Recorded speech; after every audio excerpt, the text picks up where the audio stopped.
এটা কবে শেষ হয়েছে? কয় তারিখ? 5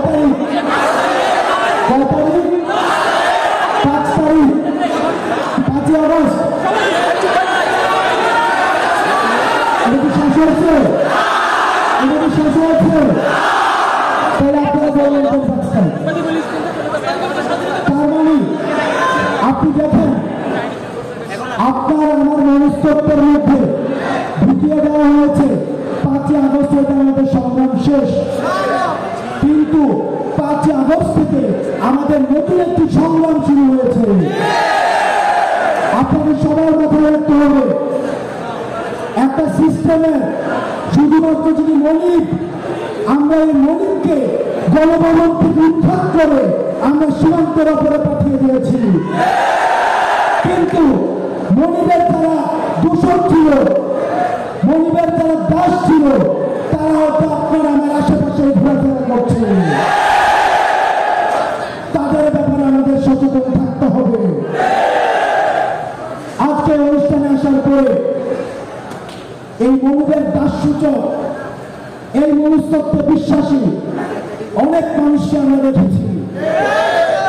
আপনাদেরকে এই যে আমাদের সংগ্রামটা, এই যে লড়াইটা, বাংলাদেশ পুনর্নির্মাণ, বাংলাদেশ পুনর্গঠন না হওয়া পর্যন্ত সেই লড়াই, সেই সংগ্রাম আমাদেরকে অব্যাহত রাখতে হবে। আমি কয়েকটা বিষয়ে শুধুমাত্র আজকে আপনাদের দৃষ্টি আকর্ষণ করব।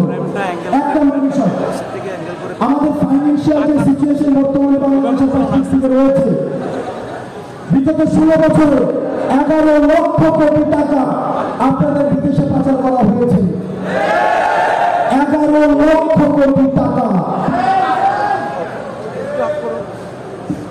একটা জিনিস খেয়াল করে, এই যে 11 লক্ষ কোটি টাকা বিদেশে পাচার করা হয়েছে, তখন আমাদের ভূমিকাটা কি ছিল? ঠিক ওই সময় আমাদের ভূমিকাটা ছিল আমরা বিভাজনের রাজনীতি করেছি। আমরা পাহাড়ি সমতলে বিভক্ত ছিলাম, আমরা হিন্দু মুসলিমে বিভক্ত ছিলাম, কার দাঁড়িয়ে আছে কার দাঁড়িয়ে নেই সেই আলাপে আমরা বিভক্ত ছিলাম। আমরা যখন দেখেছি সরকারকে আমরা দুর্নীতি নিয়ে প্রশ্ন করেছি, তাদের পক্ষ হয়ে কেউ মন্দির চালিয়ে দিয়েছে, কেউ মসজিদে গীতা রেখে আসছে। আমাদের মধ্যে সাম্প্রদায়িক সহিংসতা রেখে আমাদের মাথায় কাঁঠাল রেখে বিগত সরকার 11 লক্ষ কোটি টাকা বিদেশে পাচার করেছে। আমাদেরকে এসব ছোট ছোট বিষয়ে আমাদেরকে ব্যস্ত রাখা হয়েছে। আমরা যদি আমাদের মধ্যে যদি স্থিতিশীলতা আসে, শাসক সবসময় স্থিতিশীলতাকে ভয় পায়, কারণ শাসক জানে, শাসক মনে করে সমাজে যদি স্থিতিশীলতা প্রতিষ্ঠিত হয় তখন জনগণ ক্ষমতাকে প্রশ্ন করা শুরু করবে। সেজন্য শাসক সবসময় জনগণের নিজেদের মধ্যে সবসময় সাম্প্রদায়িক যে ধরনের বিচ্ছিন্নতা রয়েছে, সাম্প্রদায়িক যে ধরনের কনফ্লিক্ট রয়েছে, সেগুলো ইচ্ছাকৃতভাবে সেগুলো ইন্ধন দেওয়া হয়। কিন্তু আমরা বাংলাদেশিরা দেখিয়ে দিয়েছি যে আমাদের মধ্যে কোন ধরনের বিভেদ, কোন ধরনের বিভাজন, কোন ধরনের বিভাজনের ট্যাবলেট আর আমাদেরকে বিভাজিত করতে পারবে না। 5ই আগস্টের পরে যতগুলো সংকট তৈরি হয়েছে, আমরা কি বিশেষ করে বিভাজিত হয়েছি নাকি ঐক্যবদ্ধ হয়েছি? আজকে আমাদেরকে যে রাজনৈতিক বন্যার শিকার আমাদেরকে হতে হয়েছে,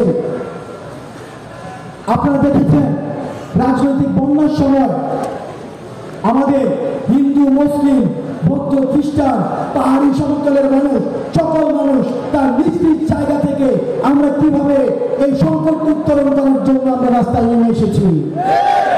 সুতরাং যারা ক্ষমতা কাঠামোতে অংশগ্রহণ করেছেন, আপনাদেরকে আমরা খাগড়াছড়ি থেকে আপনাদেরকে বার্তা দিতে চাই, আপনারা কখনই এক ডিভিসি পলিটিক্সের দিকে আর যাবেন না। এই বাঙালিদেরকে, বাংলাদেশিদেরকে ডিভিসি পলিটিক্সের মধ্য দিয়ে যদি আপনি মনে করে থাকেন আপনারা ক্ষমতা কাঠামো চিরস্থায়ী হবে, তাহলে আপনাদের সামনে 5ই আগস্টের গণভবনের যে ছবিটি রয়েছে, সংসদ ভবনের যে ছবিটি রয়েছে, সেটির কথা আপনারা মনে করবেন। প্রিয় সহযোদ্ধা, আপনারা একটি বিষয়ে আপনাদেরকে সতর্ক থাকতে হবে। ফেসিবাদ চলে গিয়েছে, ফেসিবাদের যে প্রধান রূপকার শেখ হাসিনা হয়তো চলে গিয়েছে, কিন্তু তার দূষণরা আমাদের যে ক্ষমতা কাঠামো রয়েছে, প্রশাসনিক কাঠামো রয়েছে সেগুলো রঙে রঙে বিষবাষ্পের মতো ছড়িয়ে রয়েছে। আজকে এই মঞ্চের মধ্যে প্রশাসনের মানুষ রয়েছে, শিক্ষক রয়েছে, আইন শৃঙ্খলা রক্ষার মানুষ রয়েছে। আমরা আপনাদের কাছে বিনীতভাবে অনুরোধ করব, আপনারা আর ক্ষমতামুখী না হয়ে জনতামুখী হন। একজন প্রশাসক জনগণের কাছে দায়বদ্ধ। আপনারা যারা এখানে আর্মি সদস্য রয়েছে, 5 আগস্ট আপনারা যে সিদ্ধান্ত নিয়েছেন সেটির জন্য বাংলাদেশি প্রত্যেকটি নাগরিক আপনাদেরকে সারা জীবনের জন্য আপনাদেরকে মনে রাখবে। আমরা 4 আগস্ট আমরা বারবার বার্তা দিয়েছিলাম, শুধুমাত্র সরকারের কথা যদি শুনতো তাহলে মতিউর রহমান আর কখনোই মতিউর রহমান হতে পারত না। যদি পাকিস্তানের কথা শুনতো তাহলে মতিউর রহমান থেকে যেতে পারত, কিন্তু বীরশ্রেষ্ঠ আর হতে পারত না। আপনারা যারা প্রশাসনে রয়েছে, আমরা আপনাদেরকে অনুরোধ করব, আপনারা গণমুখী হন, গণভবনমুখী হওয়ার আর দরকার নাই। কারণ গণভবন একটি ইম্পারমানেন্ট একটি জায়গা, কিন্তু জনতা এবং জনগণ একটি স্থায়ী কাঠামো। আপনারা জনমুখী হন, আপনারা ক্ষমতামুখী হওয়ার প্রয়োজন নাই। যদি আপনারা ক্ষমতামুখী হন তাহলে আপনারা বেনজিরের কথা মনে রাখবেন, আপনারা ডিবি হারুনের কথা মনে রাখবেন। যারা আপনারা প্রশাসনের মধ্যে আমরা দেখছি আপনাদের মতো অনীহা কাজ করছে, রাষ্ট্রীয় প্রয়োজনে সামগ্রিক স্বার্থে। আমরা জানি বিভিন্ন সময় আপনাদেরকে কথা বলতে দেওয়া হয়নি। আপনাদের প্রমোশন এবং পদবি এই বিষয়গুলিকে পুঁজি করে আপনাদেরকে নাগরিক বাহিনীর পরিবর্তে আপনাদেরকে দলীয় বাহিনী হিসাবে ব্যবহার করা হয়েছে। আমরা ছাত্র নাগরিক যতদিন পর্যন্ত মাঠে রয়েছে, আমরা নিশ্চিত করতে চাই সরকারের সাথে আমরা প্রেসার গ্রুপ হিসাবে আপনাদের প্রমোশন এবং পদবিকে পুঁজি করে আপনাদের যেভাবে নাগরিক বাহিনী হওয়া থেকে বিরত রাখা হয় সেই বিষয়টি নিয়ে আমরা সরকারের সাথে কথা বলব। আপনারা বিনীতভাবে আমি অনুরোধ করছি, আপনারা হয়তো অর্থশালী হতে পারবেন না, বেনজিরের মতো হয়তো আপনাদের সেকেন্ড রুম বানাতে পারবেন না, হারুনের মতো হয়তো গুলশানে 24টা ফ্ল্যাট থাকবে না, কিন্তু আপনারা জনগণের হৃদয় মন্দিরে আপনারা জায়গা করে নিতে পারবেন। আমরা আশাহত ভূমি অফিসে যখন এই আন্দোলনের প্রভাবে ভূমি অফিসগুলোতে এখন ঘুষ মানুষ আর দিতে চায় না, কিন্তু এর প্রভাবে ভূমি অফিসের যে কর্মচারীরা রয়েছে, কর্মকর্তারা রয়েছে, তাদের কাজে অনীহা প্রকাশ পাচ্ছে, একটা স্লো হয়ে গিয়েছে। কেউ যদি মনে করে থাকে যেমন শেখ হাসিনা মনে করেছিল তার চেহারে তিনি অপরিহার্য, এই কারণে উনি সবসময় বলতেন বিকল্পকে বিকল্পকে বিকল্পকে। আমরা জনগণ বিকল্প খুঁজে নিয়েছি। ভূমি অফিসে যারা রয়েছেন, বিআরটিতে যারা রয়েছেন, পাসপোর্টে যারা রয়েছেন বা সার্ভিস ওরিয়েন্টেড প্রতিষ্ঠানগুলিতে যারা রয়েছেন, আপনারা যদি মনে করে থাকেন আপনাদের রিপ্লেসমেন্টেও নেই, তাহলে আমরা বলে দিতে চাই ছাত্র নাগরিক খুনি হাসিনার যেভাবে রিপ্লেসমেন্ট বের করে নিয়েছে, আপনাদের রিপ্লেসমেন্ট আমরা বের করে নেব।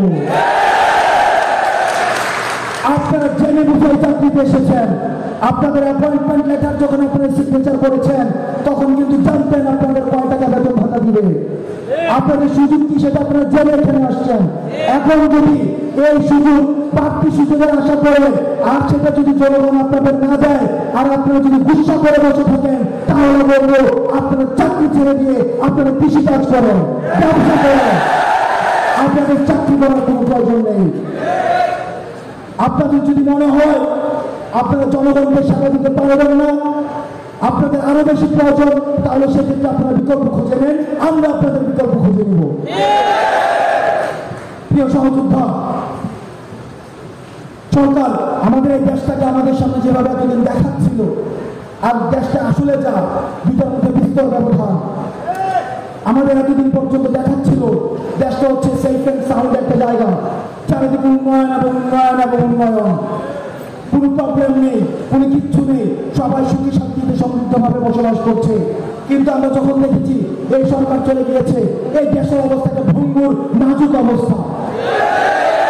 সমাজের এমন কোনো সেক্টর নেই, এমন কোনো জায়গায় নেই।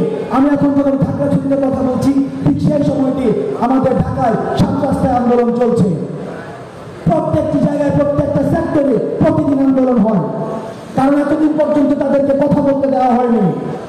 আমাদের যে হিউম্যান ডিগনিটি, সেই হিউম্যান ডিগনিটি আমাদের বঞ্চিত করে রাখা হয়েছে। প্রিয় সহযোদ্ধা, আপনাদের কাছে অনুরোধ জানাবো, এই অন্তর্বর্তীকালীন সরকার গঠিত হয়েছে 1 মাস হয়েছে মাত্র। এই সরকারকে আপনারা সময় দিন। বিগত খুনি ফ্যাসিস্ট হাসিনা যখন এই দেশটা তিনি চলে যান, এই দেশটাকে একটা মেরুদণ্ডহীন দেশ বানিয়ে দিয়ে যায়। আমরা যেহেতু ছাত্ররা হলে এই অন্তর্বর্তীকালীন সরকারকে আমরা ক্ষমতায় বসিয়েছি, আমরা তাদের উপর আস্থা রেখেছি। আমরা আপনাদের কাছ থেকে সময় চাই, এই অন্তর্বর্তীকালীন সরকার আপনাদের কাছ থেকে সময় চাই। আপনারা সময় দিন। আমরা বিশ্বাস করি আমাদের যে কনস্টিটিউশন, যে ইনস্টিটিউশনগুলো রয়েছে, অ্যাডমিনিস্ট্রেটিভ যে ইনস্টিটিউশনগুলো রয়েছে, যে সিভিল সার্ভিস ওরিয়েন্টেড যে ইনস্টিটিউশনগুলো রয়েছে, সেগুলোর প্রতি মানুষের আস্থা চলে গিয়েছে। আমরা নিশ্চিত করতে চাই এই অন্তর্বর্তীকালীন সরকার আমাদের এমন একটি স্বাস্থ্য ব্যবস্থা নিশ্চিত করবে, যে স্বাস্থ্য ব্যবস্থা রাষ্ট্রপতি যেখান থেকে চিকিৎসা নেবে, সেখান থেকে আমার মতো একজন সাধারণ মানুষ সেখান থেকে চিকিৎসা নেবে। একজন চিকিৎসক সেই জায়গা থেকে চিকিৎসা নেবে, একজন তাঁতি খেটে খাওয়া মানুষ সেখান থেকে চিকিৎসা নেবে।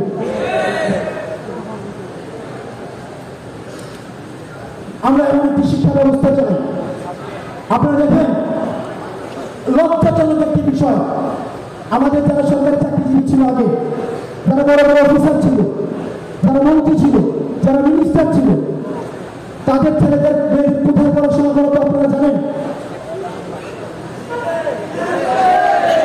তাদের ছেলেমেয়েদের কোথায় পড়াশোনা করতো আপনারা জানেন?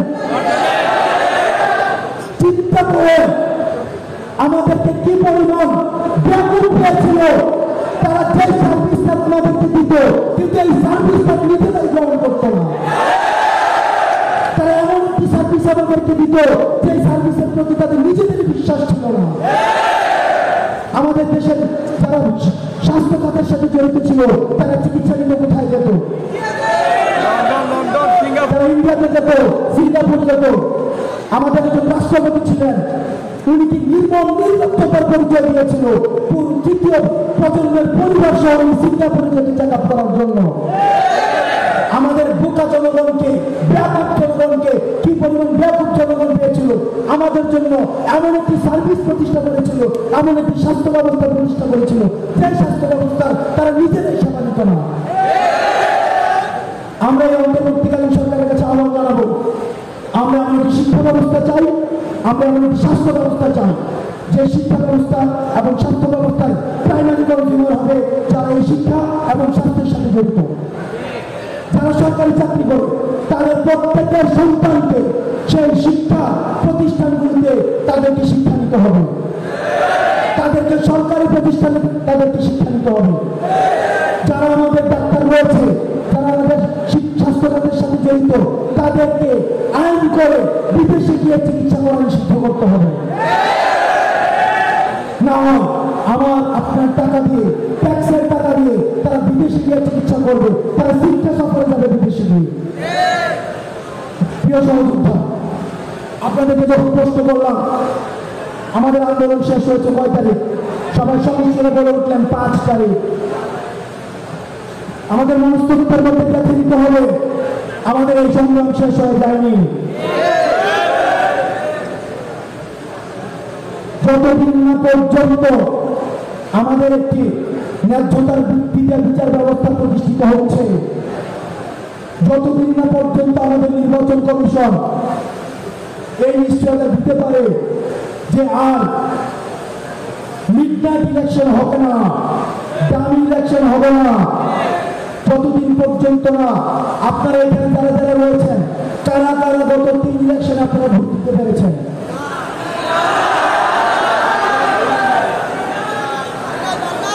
আর যারা যারা দিয়েছেন তাদেরকে আমরা জিজ্ঞেস করি, কারণ যারা যারা দিয়েছেন তারা একটা ভোট দেন নাই, তারা অন্তত 15 থেকে 20টা ভোট দিয়েছেন। ইলেকশনে হয়তো 20টা ভোট দিয়েছে, আর যারা দেয়নি তারা একটা ভোটও দেয়নি। আমরা অন্তর্বর্তীকালীন সরকারকে আহ্বান জানাবো, যতদিন না পর্যন্ত একটি স্বাধীন এবং নিরপেক্ষ